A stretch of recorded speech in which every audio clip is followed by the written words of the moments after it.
Tuesday's edition of Movie News. I'll repeat that. Welcome to Tuesday's edition of Movie News here at MB. Just in case no audio there, you didn't catch that. As you can hear, I'm joined as always with John, and we've kind of strayed away now from the DC stuff. John, I think we've did enough of that for the time being. I'm sure we'll come back to it at some point. That Marvel, of course. Stephen, we're getting comments left, right, and centre about accents and views and stuff like that. Yeah. We're a little small YouTube channel, and we like it that way. So it's a clip. We take it each day as it comes. But John, something that just dropped 5 hours ago, and this is coming in from bloodydisgusting.com. Yes. And it was reported by John Squires, not the guitarist. This is obviously the writer. And it's Stephen King's The Stand is coming to CBS All Access in December. Yes. Now, I was talking about it last week in comparison. I think it was to do with Kyle McLaughlin talking about Dune should have been made into a 9-episode limited series or something like that. It would have suited that better. Well, this is actually happening, and I didn't know this. So there we go. Announced today, CBS All Access and director Josh Boone's new adaptation of Stephen King's The Stand will premiere on CBS All Access on December 17th. New episodes of the 9-episode limited series will arrive on a weekly basis. The series will bring to life King's vision of a world decimated by plague and embroiled in an elemental struggle between good and evil. The fate of mankind rests on the frail shoulders of 108-year-old Mother Abigail and a handful of survivors. Their worst nightmares are embodied in a man with a lethal smile and unspeakable powers, Randall Flagg, the Dark Man. Now, the cast, John, includes Alexander Skarsgård as Randall Flagg and Whoopi Goldberg as Mother Abigail, and also starring as some names that you might be familiar with. Some I am not. Jovan Adepo, Owen Teague, Greg Kinnear, Brad William Henk, Nat Wolff, Daniel Sajanta, James Marsden, Amber Heard, Adisa Young, Ian Bailey, Catherine McNamara, Heather Graham, Marilyn Manson, Hamish Linklater, and Henry Zaga all star. Now, John, I know this might be a little bit tricky for you, because I know you've not seen any versions of The Stand, you've not read the novel or anything like that, but does this kind of thing excite you? It's Stephen King's The Stand, and I've got to say, I've had every version of the TV adaptation from the early 90s. I had it on VHS, I had it on DVD, and I had it on Blu-ray. So I can't say how much I enjoy this storyline. It makes sense it's going to be a 9-episode limited series. I think it was very similar with the 90s version one as well. It was spread over 4 VHS tapes. That's to give you an idea of the length of this story. Showing your age here, Stephen. But I remember them too. It was fantastic though, John. I really enjoyed it. I enjoyed the cast as well back then. It was a very impressive cast. I've got a good idea. I've got a good impression that CBS All Access are going to have a little bit more money than the last sort of version of this story that appeared nearly 30 years ago now. Stephen, so what's your thoughts? Stephen, I like the concept. Of course, I haven't seen the original Stand TV show miniseries, so it's going to be hard for me to speak and sort of compare it and maybe give my expectations of what we could expect from the Josh Boone version. But Josh Boone, of course, he is doing the New Mutants, and it's very dark looking, it's very gritty looking. He was championing sort of a PG-13 rating and what he could do with it. This moth's doing my nutting to the right of me here. It's going to die. He was championing what he could do, championing at the bit. Championing what he could do with that rating in the confines of the horror genre. Now, I don't know what the rating is on this. I don't know if there's maybe some restrictions with CBS over in the States. Don't know where it's going to pop up over here. Could it be on Netflix or something like that over here? Will it go to Sky Atlantic or something? I don't know. But certainly he knows, just judging off the trailers, how to do a good sort of horror. That's what I'm taking from it. I like the look of the New Mutants. It's not coming out. It's not long until it comes out now. It's, I think, 5 days away or something in theatres. And it's been a long, long wait. He looks as though he's managed to achieve everything he wanted in that movie. And now he's doing Stephen King. And you can't really get a better brain to sort of pick and adapt from, a man's work to adapt from in the horror genre than Stephen King. He is just the absolute master of horror, of sort of great sort of characters and just suspense we've seen at the likes of Pet Sematary and stuff like that, The Shining, all of these great stories that this man has conjured up from his mind. I'm presuming that this is the same. Also, you've seen it, you'll know better than me, but I love the concept. Decimated by plague, embroiled in elemental struggle, good and evil. These are all things that are sort of ingrained into humanity. Good and evil, binary, black, white, plague, decimation, and mankind. Just the fate of it resting on a sort of centurion. Is that what you call it? A centenarian? 100 plus year old woman, Mother Abigail, and it being Whoopi Goldberg who is playing her. Pieces are all sort of falling into place. Cast is incredible, man. Greg Kinnear, love old Greggy. And then you've got Alexander Skarsgård.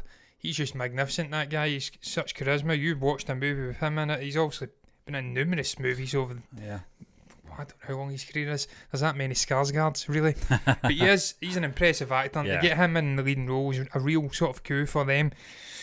James Marsden, we all have our opinions on James, but he is a good actor. Coming round. And Amber Tudd, she's in there. So that's lowering the tone a little bit. And Marilyn Manson, I forgot that man even existed. Yeah, Heather Graham's in there as well. She was another one I forgot big in the late 90s, wasn't she? Austin Powers she was in, wasn't she? Yeah, and Boogie Nights. But the thing is, John... Looks good, though. Whoopi Goldberg, who I've not seen in... Well, I tell a lie, in a film I've not seen her in a long time. I think she does daytime television over in the US. And I've seen her in a few things on YouTube and stuff like that. But she's a perfect role. She's the perfect actor to play Mother Abigail. I think she can play the wise old one. You know, she's not quite 108 yet. No, but I tell you what, Stephen, in that image there, she looks a 108-year-old woman. Well, John, this is the other thing that surprised me, how far they are in production, that they're showing some production shots now. You know, they're showing us how good some does scenes. That look? It looks that looks amazing. like from The Last of Us, or The Division, that game. Yeah. All that, post-apocalyptic. I Am Legend. I Am Legend, yeah. That's and the also one. the great Charlton Heston, Mega Man. John, I'm just going off topic for a minute here, actually, when you're talking about I Am Legend. Have you seen the microphone guy, Kevin Hart? Not Kevin Hart, sorry, Kevin... Yeah, he's playing the villain. What's his name again? I can't remember. He's playing a he's like in a movie. He's like He's the boom guy, and he seems to pop up in all these famous Fantastic, I watched the I Am Legend one last night. What's his name again? Kevin? I can't remember his name. It's terrible. It'll come to me before the end of the show. But I see his face. Yeah, but anyway, that shot terrible does remind me. There was a lot of this in the 90s one as well, John, where you're getting a lot of closed off areas in New York and such, you know, that were shot. Kevin James, that's it. Came to me. Kevin Hart. So far off. And then we get that shot, obviously, of what's his name, Alexander Skarsgård. Yeah, I thought it was Jim Carrey at first with a quite a Stephen, it looks like a combination of Jeff Daniels and Jim Carrey. It does actually, doesn't he? Yeah. He's got that some sort quiff. of hair. Yeah, the quiff's amazing, but it's slightly receding, but he's hanging on to it. Yeah, and he's got the beard. And he looks like a combination of the two, but he's a really good actor, and for them to get that on a CBS show, I'm not doing down CBS, I don't know how good that network is, obviously being from the United Kingdom, but I'm just glad, man, you were speaking about it, you've been championing the cause of The Stand getting a reboot, and now it seems like it's finally happening. I'm delighted, John. You will be absolutely over the moon, Stephen. That's my Christmas made. Yeah, well, it probably came out for Christmas, over here as well, you would hope, unless there's a delay. 9 episodes, is that something you're happy with, Stephen? Limited series, you think it will be a one and done, or do you think they may test the waters with this, test the sort of reception from the fan base, from audience in general? Enough, John, it does say in this article maybe extend that Stephen King is changing the ending, so maybe he's leaving it open-ended. Stephen, what was the Stephen King one where, was it Stephen King? Where it was a sort of disease, was it this? It was this, Where it was this sort of virus that went let loose in the United States and wiped everyone out, because people were comparing it to the coronavirus when it first popped up, and he's like, it's nothing in comparison to that. I kind of didn't think about this. Out of a military base or something. That's it, that's the one. It's a bit like Outbreak, you know, it's kind of chaotic at the very beginning, then there's a calm. I need to watch it, man. It's amazing, John, actually, you know, when the virus is sort of levelled the sort of playing field, if you like, there's this calmness, you know, before obviously the battle between good and evil. It's a fantastic story. It's Stephen King, obviously, you know, one of the greatest storytellers, you know, of the 20th century and 21st century. As we do know. Yeah, you know, and it's just you know, it's just something that I never thought I'd see anytime soon. And I thought with Hollywood they would be more tempted to make a movie a 2 hour movie of it. I wasn't really keen on that, so I'm quite happy for the 9 episode, John. Yeah, well, I've not got much more to add, Steve. Nothing to say. I'm really excited for it, to see the story. I like the sound of it, man. I love those post-apocalyptic settings. Very hard word to say that, incidentally. Set of words, I should say.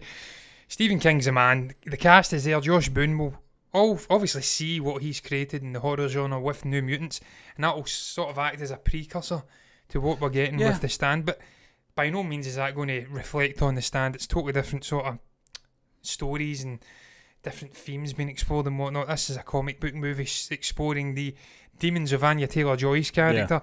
This is different. This is more like an existential crisis in the United States and globally as well, by all accounts. So I'm really excited for it, man. I'm hoping it comes over here in December, I think, and we get a chance to watch it. And I'll just forgo the original, like I forgo the original Pet Sematary, and watch the new one.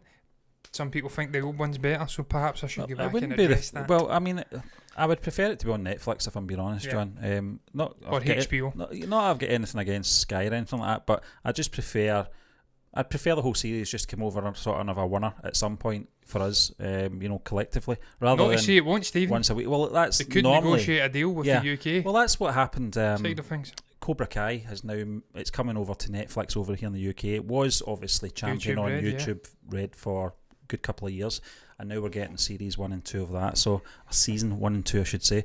But we'll move on anyway, John. Yes. I'm obviously going to keep my eyes on this, as it develops, this production of The Stand anyway, because I'm very excited about that, as you can tell. And we're going to go back to the past once more. The Thing is getting another reboot with John Carpenter. Once again, The Thing is making a comeback, this time with filmmaker John Carpenter playing an integral role in the production of the movie. Now, that's a bit disappointing, but it's not to say that he might not direct this film, John. But just for anyone that's not seen The Thing, what are you playing at? Go out and watch The Thing.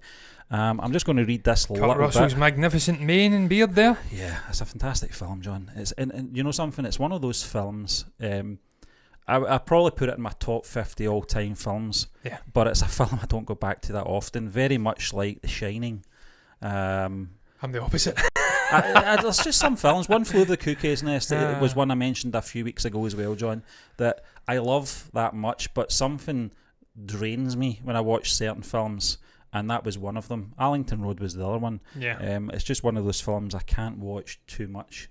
I enjoy it when I do, but it's that sort of feeling afterwards. It leaves me feeling very weird. But The Thing is one of them. But it is making a comeback, this time with filmmaker John Carpenter in a production role. There has been several iterations of The Thing over the years, with the science fiction horror film itself based on the 1938 novella Who Goes There. The film franchise is better known for its cult following than its critical popularity, but with horror reboots being all the rage right now, this could be the perfect time to bring back The Thing. You could say that about any horror film, I suppose. But the 1982 film was directed by John Carpenter, which was a reboot of a 1950s film. And apparently, I mean, it was 1982. I was only 6. You weren't even born, John, so I don't really remember the reception. But its earnings were less than $20 million at the box office, and it was roasted by critics too. But although it has since gained a cult following, so we're just going to move on to sort of plans. Look at that there on the screen, though. 35% approval rating for the sequel. Rotten Tomatoes, yeah. That's why you don't do sequels. Potatoes, classic movies. But we'll get into that. Yeah, but there was a remake, and it does say it in this article on Screen Rant, John. I didn't know there was a remake that came out in 2011, and it was a prequel. I don't really get what their thoughts were on that. Why would you do that? Maybe they just didn't want to touch the original, and that was maybe the only sort of viable option they thought would succeed. Clearly it didn't, because it's not that memorable. Now, the only thing about this, John, it does mention it here as well about John Carpenter. It doesn't say whether or not he's going to be directing the reboot. John Carpenter's not directed a film in 10 years. And I think it was, I can't remember, 2010's The Ward. I don't even know if that was a film, was it? I don't know. Not too familiar with that. But it's been a while since I've seen a Carpenter movie. He has collaborated. I mean, this is going to be a Carpenter Blumhouse Productions. That's something else we have to mention. And he has collaborated with them over the past couple of years, obviously with the reboot of Halloween as well, John. Yeah. It's unbelievable to think this guy, the talent of this guy as well, that he's a writer, a producer, a director, and of course a composer as well. He wrote that classic theme for Halloween, after all. Is this something that appeals to you, John? Is this just... Who's going to get more out of this, Carpenter or Blumhouse? Because I always see Blumhouse that they're not that bothered about success and failure, because they know they churn out that much. 1 out of 10 walls become a success, and it's their budget that seems to be the key to their films' releases. They're never over the top or over the score budget, so they really get into these sort of productions with a sort of a nothing to lose, everything to gain attitude, don't they? You do, Stephen, and it's primarily because of the small production size, as you did say. Invisible Man, $8 million budget. So if you don't invest a lot into a movie and it becomes a surprise success like Invisible Man, I think that may still be the top grossing movie of 2020 as we speak. Yeah. Then it's a happy surprise. It's a happy little treat. Is that what Bob Ross used to say? A happy little surprise. Happy little tree. Happy little accident. Happy little accident. So that's why they get so much success, and I don't think that, but I may be wrong, but I don't know if that'll marry with The Thing. I don't know if that... Saying that, The Thing, 1982, you says it came out, the original one, it wouldn't have had a huge production budget by those days' standards. I wouldn't have imagined. It wasn't a CGI heavy movie, it was very practical. So maybe if I want to reboot it and maybe get some of the same vibes. I don't think Kurt Russell was the big star he was just prior to that. He was famous, but I don't think he was as... Obviously, but he was superb in it as well, Steve. Yeah. I mean, he's superb in every movie. You know my thoughts on him. One of my all-time favourite actors. Yeah, absolutely magnificent in that, and that's what I was going to get on to as well. After that, I don't know if that's a viable movie for that low-budget approach from Blumhouse, but certainly if you're going with a studio, then you would go to Blumhouse for a horror reboot, because they've done it with Invisible Man. They've done it time and again with these little movies. What was the other one? Upgrade. Where the guy get fitted with the cybernetic thing in his head, and it gave him, I think he was paralysed and it semi-controlled. He had sort of a binary consciousness. This chip controlled him when he willed it to, and he could go and beat the shit out of people. That was good. But obviously this being The Thing, man, I mean, it's iconic, a modern day sort of cult classic. Can you do it? Can you reboot this and make it every bit as good as the original, if not better, and have people come and scream to the top of their lungs at how great a movie it is, and then also have the money earned that the Invisible Man got? I don't know if you can keep repeating it. He says it, Stephen, yourself, hit and miss. There's sort of one movie's an absolute shithouse movie, the next movie's fantastic. Invisible Man, for every Invisible Man you'll have a crap movie from Blumhouse, and it's dicing with danger, especially when they're so focused on the Monsterverse thing and the werewolf movie, I think it is, with Ryan Reynolds. Not Ryan Reynolds, Ryan Gosling, and all these other things they've got their fingers in. They've got their fingers in so many pies. Would they give this the attention it needed? And as I was about to get into, before I went off on a sort of brain rot tangent, Kurt Russell, can you cast a person with the charisma, the screen presence to lead the movie like Kurt Russell did in 1982? I don't think there's an actor out there who could deliver the performance like that. And everybody's seen it, Stephen. Well, they've seen the story. There's no shock value. There's no shock value. You know what the hell's going on. It's just going to be a bit for bit remake. You can't. If you jazz it up and do something completely different, you'll have people criticising it. If you just make a shot for shot remake, like Disney have been doing with their classic animated movies, people will criticise you. So it's a no-win situation. You're never going to beat the original. John, I don't believe. That's why I don't think John Carpenter will sit in the director's chair on this, because Blumhouse do not have a lot to lose if things go pear-shaped. I was going to say another saying, but we'd better not. Something up. But but I mean, I think John Carpenter's reputation, obviously. You said John there? John Carpenter. Maybe better with Joan of Arc. I think he's always said that he wouldn't do a sequel or a reboot to this film. I was going to say the original film. It's obviously not. The 1982 film is obviously a remake of another film. But, so one we're all sort of familiar with. It's the most famous of them all, if we're being honest. And I can't see it. I honestly can't see him. Maybe on a producing level, I would say, very much what James Cameron's doing. at the moment with a lot of his past franchises. He's sort of just sitting in the wings, and if it all goes wrong, he can just slink off, blame the director like he did. Tim Miller. Yeah, so I don't see it. I think Blumhouse would. This film will get made. There's It no would appeal doubt. to Blumhouse for sure, Stephen. It'll get made. If they've got the rights to make this film, they will make this film, regardless of Carpenter's involvement or not. But I think it would, if they're going to do it, then have Carpenter on board in some sort of level, just to advise at least, to make Stephen, it watchable. If they could get John Carpenter in to direct it with a good script, Blumhouse at 100% right on their game. You cast it perfectly, there is a chance that it could maybe match the original movie. It's not an insurmountable challenge for it to beat the original movie. But as an experience, John, I don't think it's something that would appeal to many people that have already seen the thing. And it's the whole Hollywood lack of originality thing again, where they just keep re-churning up the same stuff. Do something unique. Give us this generation's The Thing. Give us a new story, like what John Krasinski did with A Quiet Place. Yeah. Give us something unique. A Quiet Place a new 2. story. I quite like that. Yeah. Because he's going back and showing us how it all transpired. Yeah. The way we were thrust into that family's life, and it was just right in, and we learnt about the world as they sort of shared it with us. Yeah. Now when we know how the rules work, we can go back, and it's sort of like, what was it, Bird Box? Where you show the chaos sort of unravelling, and then we're thrust into the Emily Blunt character and her children's lives again. Kelly Murphy and all of that. So I'm looking forward to that, man. And that is an original concept. He's just continuing the story on. So it's slightly different. They're just going to reboot it, man, shot for shot. Yeah, it's very much like Halloween from 2017-18. I can't remember what year it was. I watched it and I was quite frankly bored. Yeah. There was nothing new there. Well, there was a couple of things that interested me. The whole Michael Myers and the sort of facility, that was interesting. I want to see a Michael Myers movie firmly focused on him, just following him around. That shot of him during Halloween night, getting into the house, taking the weapons, cool. And then killing the woman. Yeah. I want to see a movie just focused on his perspective. That would be different. Yeah. That would be unique. It'd be like Dead by Daylight, the game, just hunting the shit out of everybody. That's a good concept. Why don't we get... And who was it that says it? Was it Stephen King himself? Says that he wants to see a Friday, a Jason movie focused on him. Yeah, and obviously it would humanise the killer to an extent, but it'd be good. I think a franchise comes to a point where you get to that stage where we've done everything else. We've sort of spread the butter very thin here.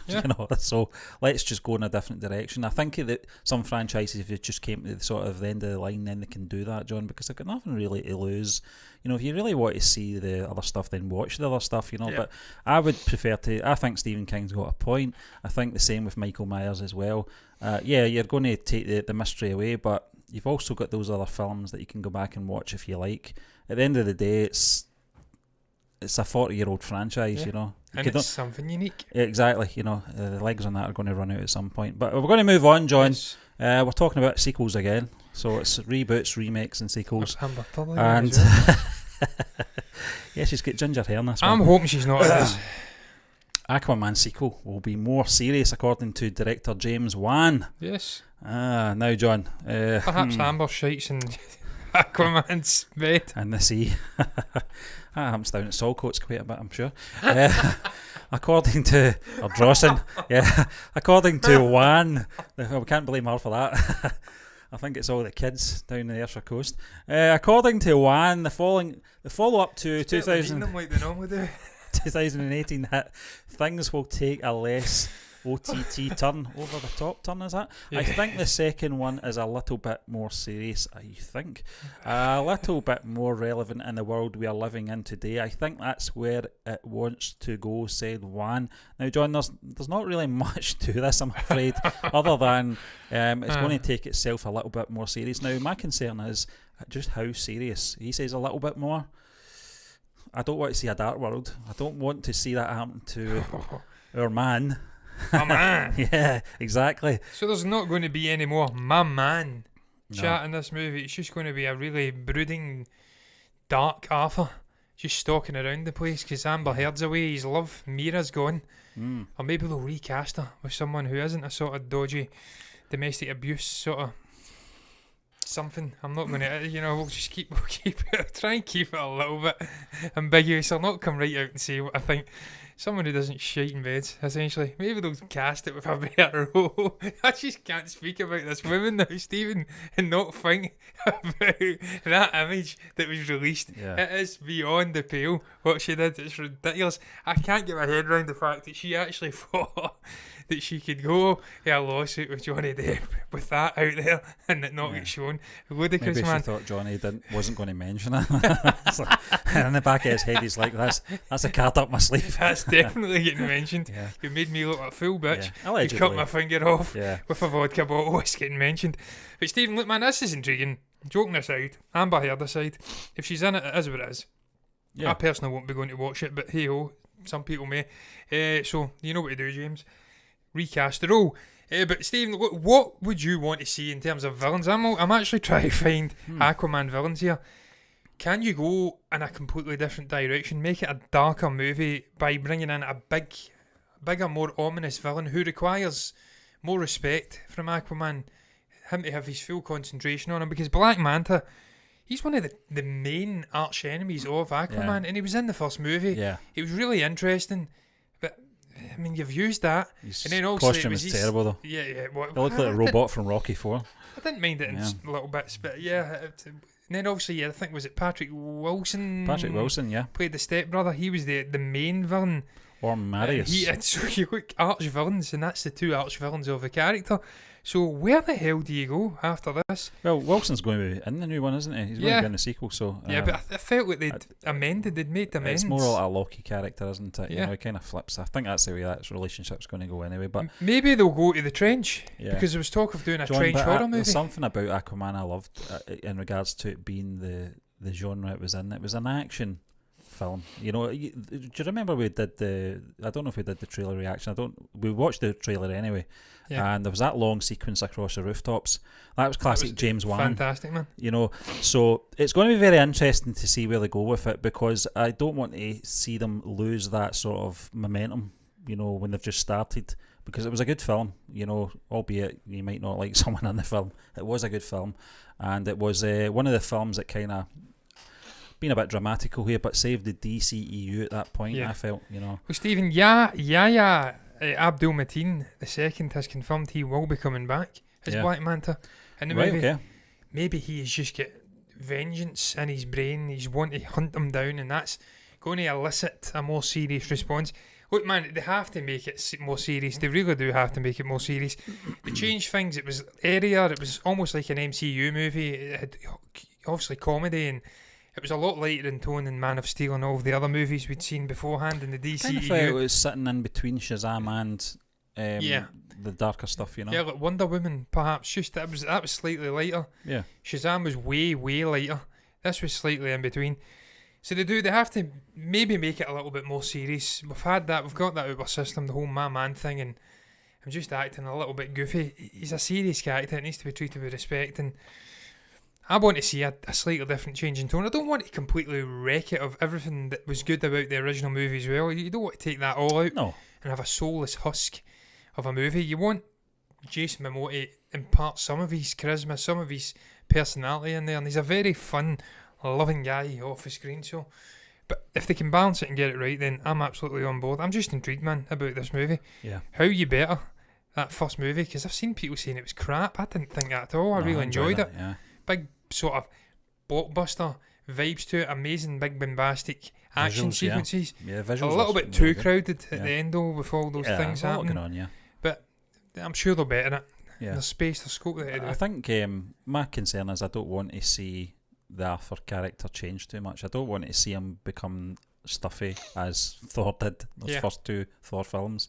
You know, I liked Thor once he sort of loosened up a little bit. I just became a bit more relatable to me and more appealing, you know, just having that sort of silliness to him. You know, I don't think it was jarring or anything. Well, he's more it was now more like, a gradual thing, you know. He's more now like what Aquaman was in the first movie. That's Chris Hemsworth's natural personality coming out. He's ad-libbing lines in, he's having a laugh with it, and he's met a good sort of pairing with Taika Waititi, a man who's firmly linked into his sort of way of thinking. They're from a similar part of the world. They've got great chemistry there off the screen. So perhaps it'll be the same with Jason Momoa in the reverse, but not so extreme. We keep some of his laughs, his personality, the ad-libbing in there, but just a slightly more serious story that's going to feed into something, maybe in a trilogy of Aquaman movies, maybe into the DCEU. I don't know, but looking forward to it. I'm looking forward to it because I do like Jason Momoa. I just hope Amber Heard gets recast. Get it done. Well, okay, you said your piece. We'll move on. Well, they recast Johnny Depp, so yeah. it's all right. Yeah, Unhinged. Yes. Grosses $4 million. I'm moving swiftly on. In the US, opening weekend, John, this is the Russell Crowe thriller. And it's debuted this past weekend, scoring $4 million at the domestic box office in a theatrical release. Yes. Don't think we're getting any access to this at all, are we?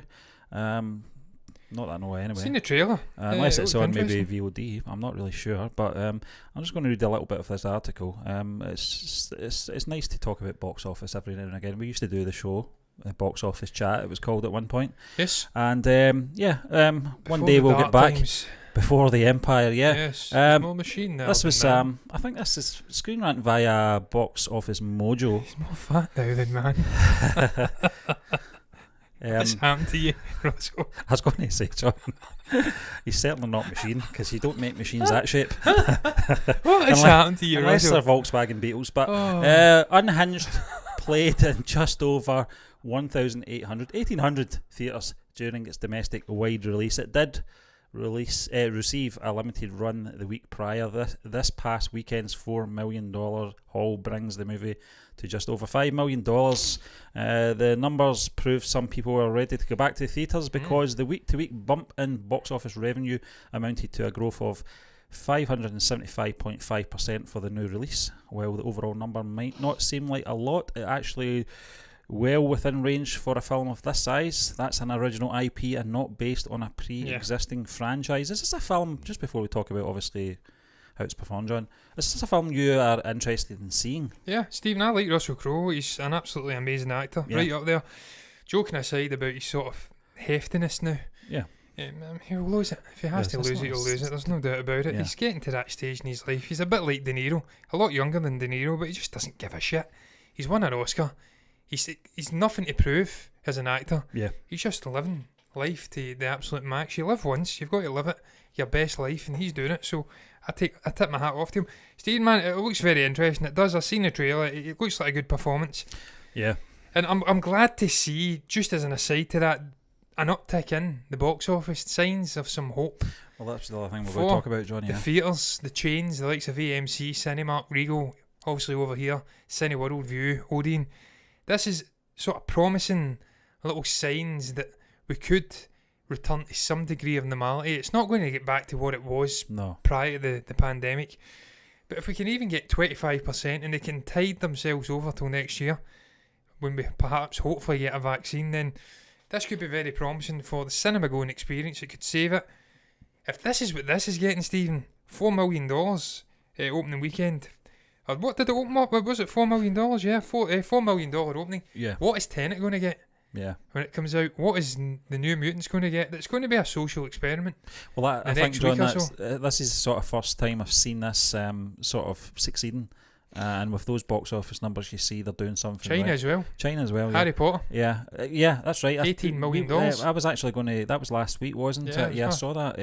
I was going to include that, John. At one point, spoke about it. But I think it was last weekend, the weekend before. I was reading about that, and I just thought, well, I think other things were I think it was maybe the DC stuff that probably took everything, but it's some hope, isn't it? When you see that they're working out ways to bring people back into theatres, in a safe environment.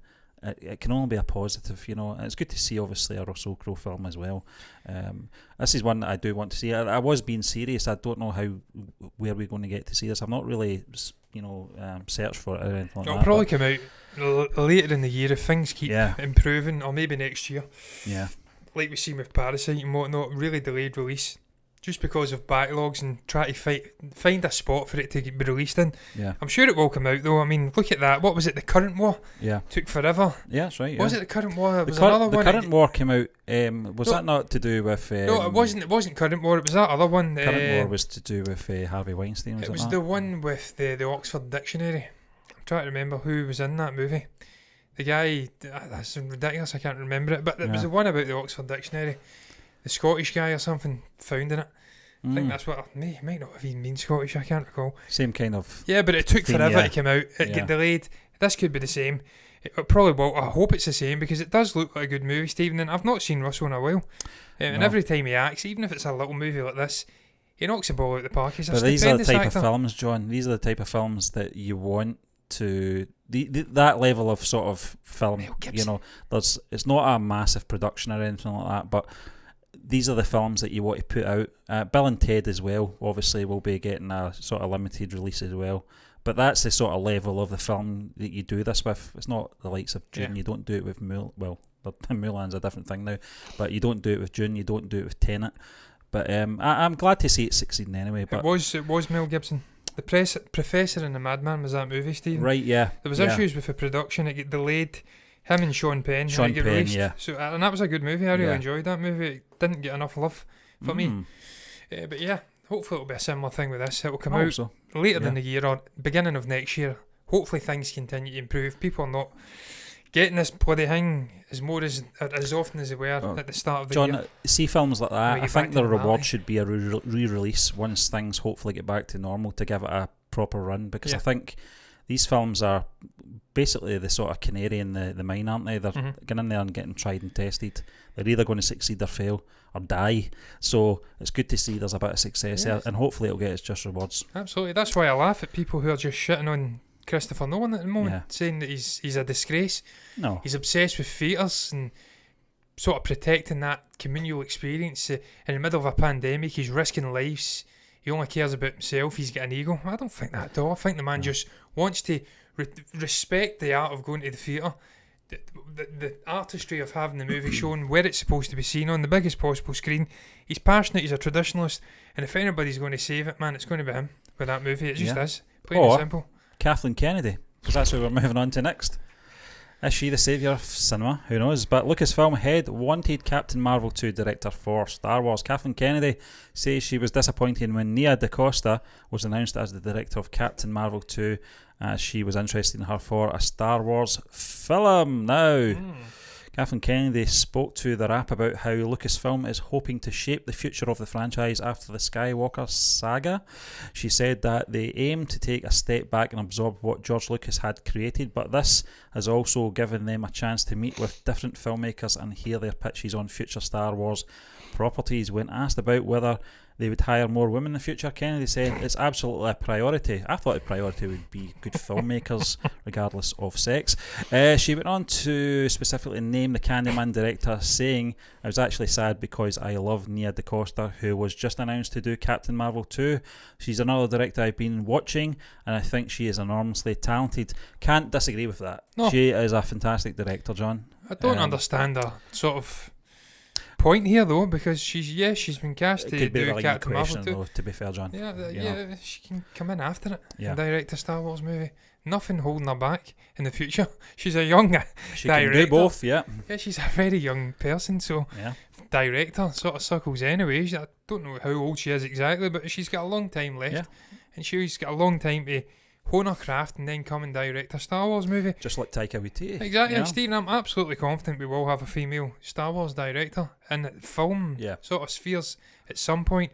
We've seen Bryce Dallas Howard do an episode, and there was the Asian director as well, who's actually now directing, I believe, the whole of Obi-Wan, is it? The television series, the whole Obi-Wan TV show. So they're already taking tentative footsteps into Deborah Chow, bringing in more female directors in one vein or the other connected to Star Wars. I'm sure it will come.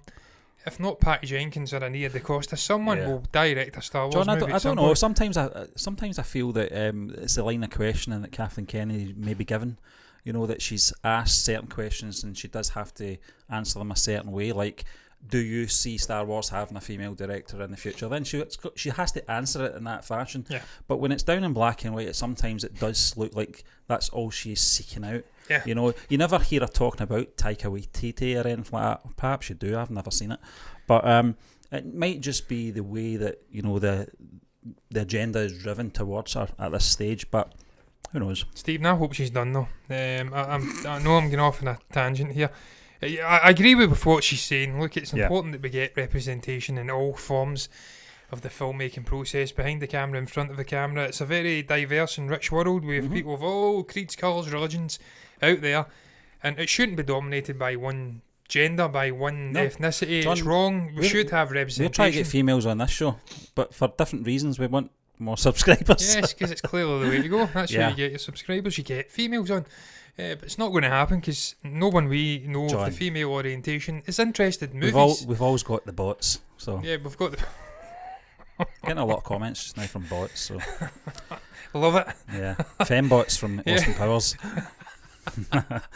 Yeah, it's very, very strange indeed. But Stephen, look, final thing I'd add, man, I agree with her, but I hope she goes, in a sense. I hope that we get Jon Favreau. Well, I take it you hope she goes and DaCosta gets the gig. I hope DaCosta gets a gig at some point. I agree with that point. But she's absolutely trashed Star Wars. She's obsessed with sort of just agendas for me, and she's not really focusing on the task in hand, which is good storytelling, sort of introducing new characters, new planets, new worlds, a new experience. She was too careful and sticking to the same tried and tested characters. And then it was just pathetic storytelling with agendas flung in there. Get that hell, get Star Wars fans in there who know about the history, who know about all of the mythology. Dave Filoni, Jon Favreau, people like that. Get them in, get them running the show. Doesn't have to be agenda driven. You can have representation without driving a clear agenda. Yeah. Like what Kathleen Kennedy has clearly been doing in her tenure as the Lucasfilm president. It's not yin and yang, there's a balance. You can straddle a clear path and not go off into one extreme or the other. So I hope she goes and we get someone more suitable. No, I think I just completely made that up. That was actually better than anything Snoke ever came out with, and it's a shame because Andy Serkis, what a man, what a talent. We speak about talent, that guy, he's got it all. I want to see him doing a Star Wars movie at some point. I looked deranged there, I was like, that. I don't know what that's about there. But look, I digress. I think we're done here, Stephen. I think we're done, Dusty. Yes. Yeah. What do you guys make about this Stand reboot hitting CBS? Josh Boone in to direct the episodes. Is that something you're excited for? Did you see the original Stand TV show? The Stone, yes, as we like to say here. What do you make about the cast, the concept? Do you think it can be a success on CBS? You think that it's right to reboot it? Do you think it's right to reboot The Thing? Do you think that could be a success with or without John Carpenter? What do you make about Aquaman going down a darker, more serious route? Unhinged, reigniting little flickers of hope at the box office. Don't know what that was. Money, money, money, I suppose. What do you make about Lucasfilm and Kathleen Kennedy gnashing her teeth about not managing to coax Nia DaCosta over to a Star Wars movie? If you've got anything to say at all about any of the topics we touched upon on the show, you can comment below and let us know what your thoughts are down below in the comments section. You can also like the video if you've enjoyed it, and you can subscribe to the channel if you want to see more content like this. And if you do, then you'll see me back tomorrow on my lonesome, toiling, probably sweating after doing weights, absolutely exhausted and talking one load of crap about movies. See you then, guys.